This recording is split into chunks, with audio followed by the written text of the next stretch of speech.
अब मैं जी राजस्थान और जी 24 घंटा बांग्ला के चैनल हेड आशीष दवे जी से आग्रह करूंगी कि वो यहाँ पोडियम पर आएं और मौजूद अतिथियों का अपने शब्दों से अभिनंदन करें।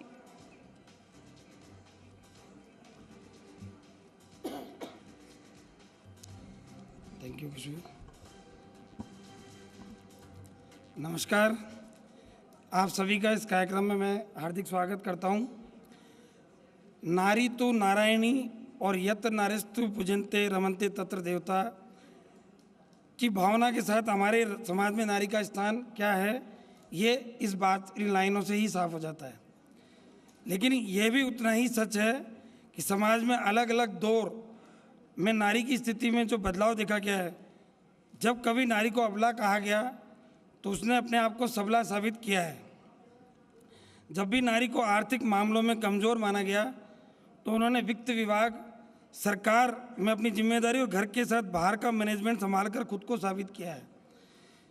यहाँ मौजूद हमारे आज के इस कार्यक्रम के मुख्य अतिथि और सरकार में डिप्टी सीएम दिया कुमारी जी, विशिष्ट अतिथि राज्य मंत्री मंजू बागमार जी अपने आप में इस बात का एक बहुत बड़ा एग्जाम्पल है और बहुत बड़ी मिसाल है। और जब कभी नारी को यूनिफॉर्म की नौकरी के लायक नहीं माना गया तो कभी किरण बेदी तो कभी कार्यक्रम में मौजूद आज की विशिष्ट अतिथि तेजस्विनी गौतम जी, नेहा जी और शगुन जी के रूप में उन्होंने अपने आप को साबित किया। इस हाल में मौजूद हर नारी शक्ति वंदन के योग्य है और वो इसलिए हैं क्योंकि चाहे डॉक्टर माया जी हों के रूप में देखें, माया टंडन जी, या गुलाबो जी, या बैतुल बेगम जी, मीना जी, सरस्वती गौड़ जी और आप सभी मातृशक्ति ने अपने अपने क्षेत्र में विशिष्ट स्थान बनाया है। आंगन से लेकर बाड़ी तक और आंगनबाड़ी से लेकर अंतरिक्ष तक ऐसी कोई जगह नहीं जहां नारी शक्ति ने अपना लोहा नहीं मनवाया है। कहने का मतलब यह है कि आज के परिप्रेक्ष्य में जीवन के हर मोड़, हर कदम, हर मुकाम पर नारी ने अपने आप को साबित किया है।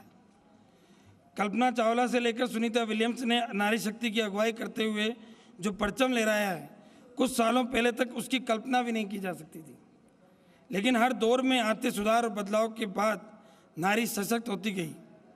ये बदलाव एक दिन का, एक महीने का या किसी एक सरकार के कार्यकाल का नहीं कहा जा सकता। ये लगातार चलने वाला सफ़र है।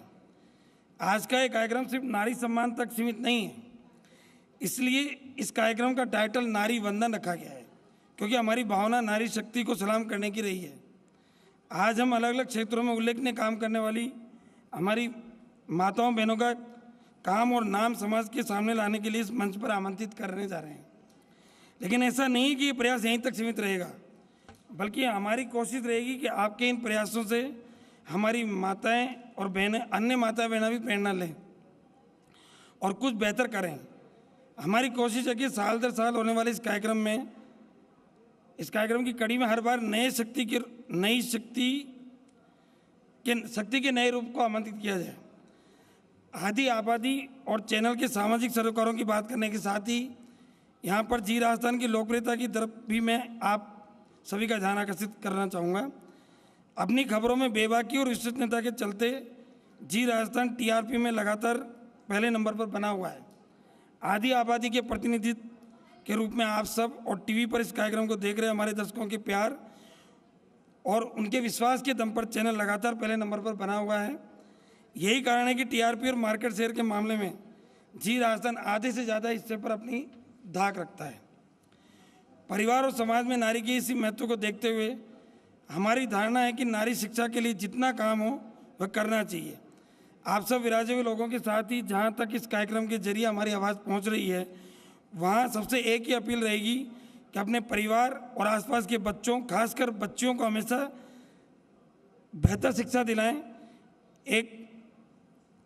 और इसके लिए उन्हें प्रेरित करें, क्योंकि एक नारी शिक्षित है तो खुद का ध्यान रखेगी, परिवार का ध्यान रखेगी, स्वस्थ संतान देकर आने वाली पीढ़ी का ध्यान रखेगी, मातृ मृत्यु दर और शिशु मृत्यु दर जैसी चुनौतियों से लड़ने में मददगार होंगी, बाल विवाह जैसी कुरीति को खत्म करने में मजबूती से खड़ी होंगी, देश की अर्थव्यवस्था मजबूत करने में अपनी महत्वपूर्ण भूमिका निभाएगी और एक स्वस्थ समाज का निर्माण कर अपना योगदान देगी। इन सब के साथ एक बात यह भी कहना चाहूँगा कि आज के रील और सोशल मीडिया के दौर में रियल लाइफ पर नारी और पुरुष सभी को ध्यान देना होगा। परिवार जैसी संस्था को मजबूत करने का आह्वान मैं इस मंच से करना चाहूँगा और इसमें सभी का योगदान मैं चाहूँगा। मैं उम्मीद करता हूँ कि आप सभी इस कार्यक्रम से दिल से जुड़ेंगे। तो करते हैं षष्ठी के आधार को नमन और शुरू करते हैं नारी वंदन 2025। बहुत बहुत धन्यवाद। जय हिंद, जय भारत।